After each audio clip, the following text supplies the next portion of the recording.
Deriving suvat formulae. Starting with a simple velocity time graph, the coordinates for this point, t, v, the coordinates for this point, t is 0, and the velocity is u. The acceleration, which is the gradient of this line, will be the change in the vertical coordinates divided by the change in the horizontal coordinates. So vertically we have v minus u, horizontally we have t minus 0. So the acceleration is given by this formula. The change in the velocity divided by the change in time. We could put this t minus 0, but it's not going to change anything. Now we can rearrange to make t the subject, or v the subject, or u the subject, and these will all be useful for the next stage. So this is one of the suvat formulae that you will be familiar with. Now the displacement for a velocity time graph is the area under the graph. So the green rectangle plus the yellow rectangle. So for the rectangle, it's the height here times the length along here. And for the triangle, we do half base times height, so half times the base, which is t. And the height here is the difference between these two, so it's v minus u. So we have to add these two together, like this. And then if we expand the brackets, and then collect like terms,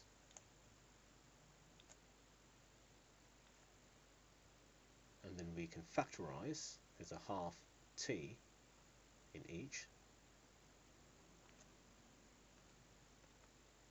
and this is another one of the suvat formulae.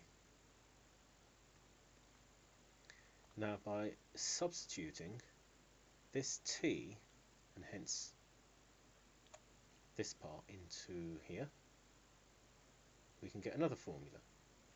And by substituting this u, this part, into here, we get another formula. And substituting the v, so this part, into here, we can get yet another formula. Okay, so using these substitutions, we get the remaining suvat formulae.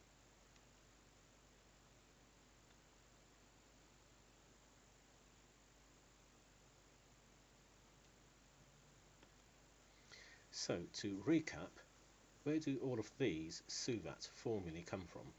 A simple velocity time graph.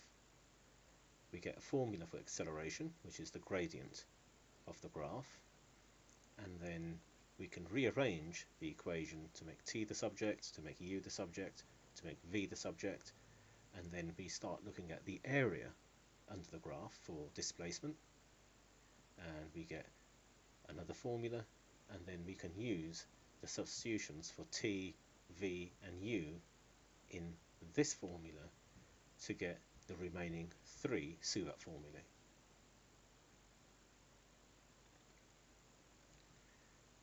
The suvat formulae can be used for motion in a straight line with a constant acceleration.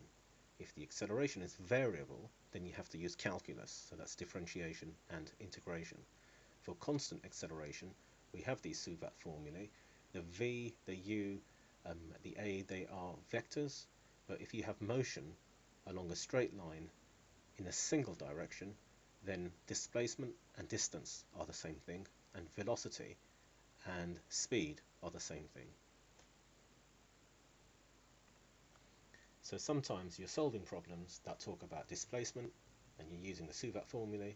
Other times you're using the suvat formulae and you've got distance instead of displacement, or speed instead of velocity, and you're still using the same formulae. So long as you have motion in a straight line, then we can use distance and displacement and velocity and speed interchangeably, but it must be in a straight line in the same direction.